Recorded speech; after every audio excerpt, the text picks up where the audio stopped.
The president's speech on the state of security at the weekend was peppered with facts, half-truths, and revisionist commentary.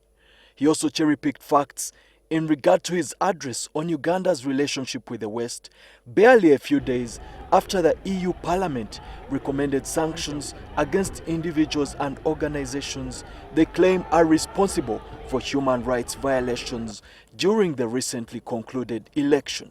Museveni's address to the nation on Saturday, which was broadcast on television, came on the heels of concerns that the country was slipping back to the dark days under the reign of terror of Idi Amin and Milton Obote, when civilians perceived to be adversaries of the regime disappeared and were killed in torture dungeons. During his address, the president ordered his staff to show video footage of attacks on a female police officer by rioters and an NRM supporter whose vehicle was burnt by opposition supporters.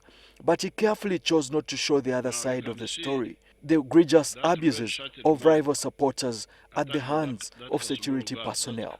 Museveni revealed that the chieftaincy of military intelligence had arrested 177 suspects who were recently granted bail by court and released, and another category of 65 under investigation. However, many of those arrested were picked from homes in the dark of the night and are being held incommunicado without access to their relatives and lawyers. A few who have returned to their families bear visible scars of torture. The president said the talk of kidnap and disappearance at the behest of security personnel should be ignored. Earlier in the week, security sources told Daily Monitor that the president berated security chiefs during a meeting at State House over the kidnappings which he said were tainting the image of his government. During the meeting, sources revealed that the president accused security organs of not relying on legal means to carry out the arrests and directed Internal Affairs Minister General Jeje Odong to account for missing persons.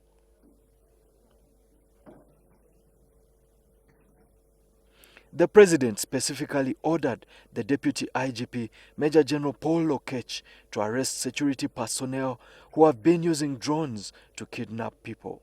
The president, during his speech, said his government should not be compared with previous regimes he described as low-conduct caliber. But security analysts claim that the current wave of kidnaps bears parallels with the conduct of previous regimes. The president further indicated that in circumstances where security agencies have erred, action will be taken. Late in December, an unidentified security personnel gunned down former national boxing team captain Isaac Senyange as he fled upon the drone, careening towards his home in Bwaise. Reports indicated he was shot 9 times. As police offered denials, President Museveni, in his New Year address on December 31, 2020, apologized for Senyange's death, whom he admitted was gunned down by soldiers during an operation.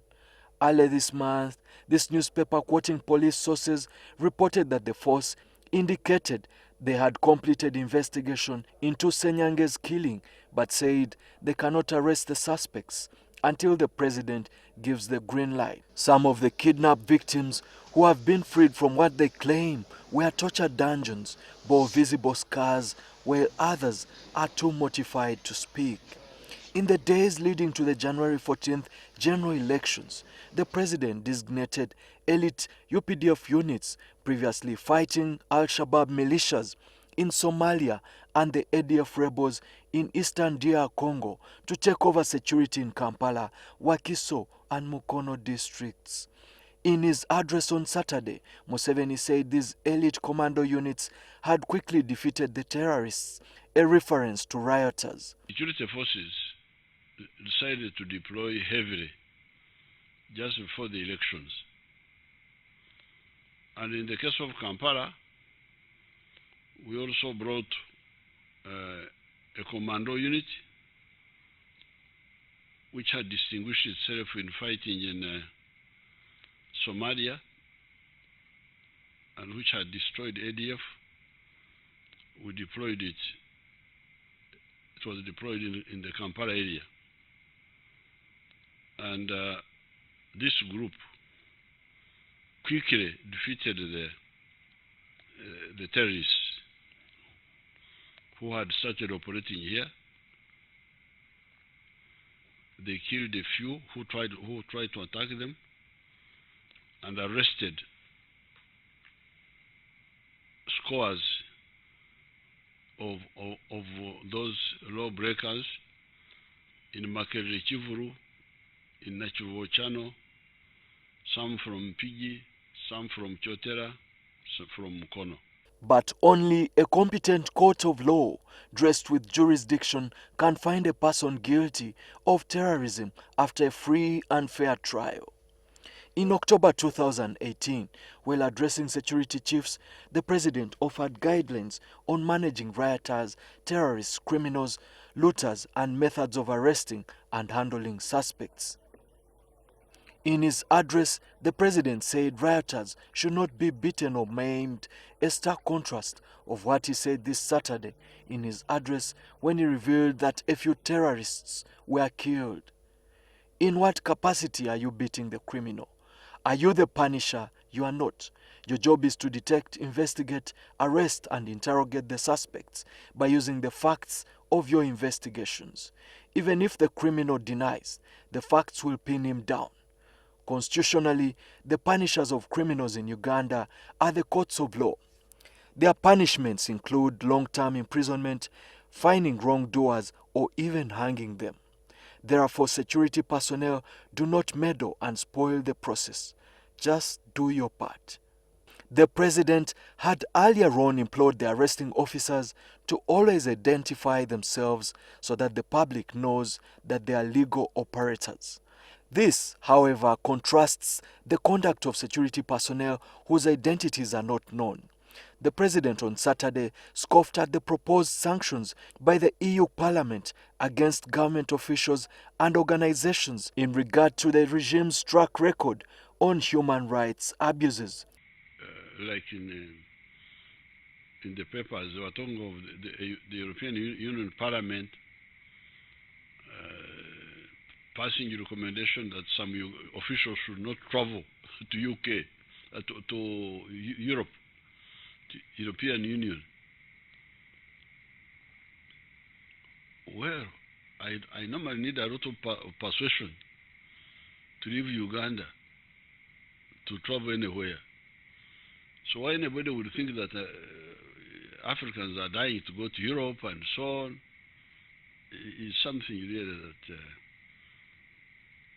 shows some lack of seriousness. Because if you don't want us to...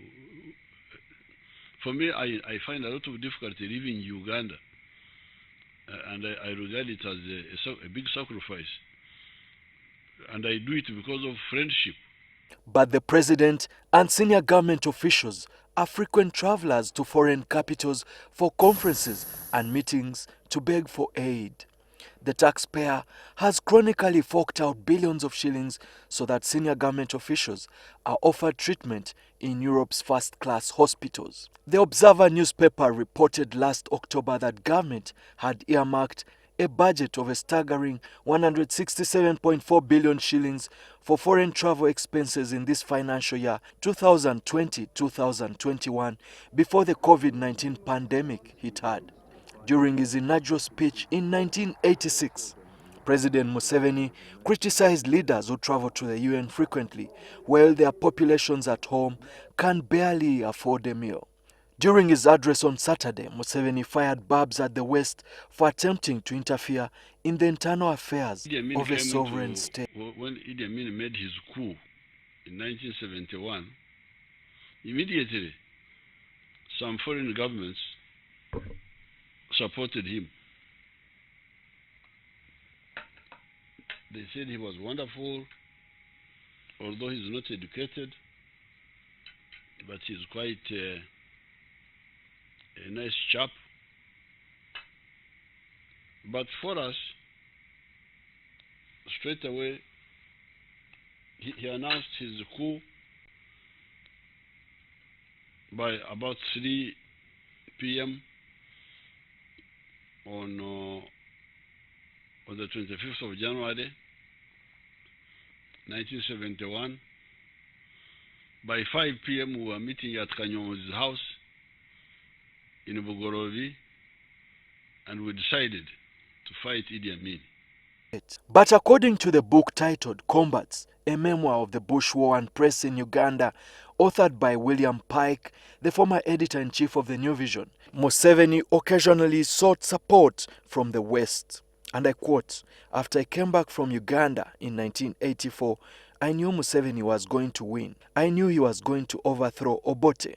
So Museveni asked me to go and meet the Foreign Office and brief them," revealed Pike in his book. Museveni has on several occasions accused his rivals, especially Robert Kyagulanyi, of being a puppet of the neo-colonial Western agenda.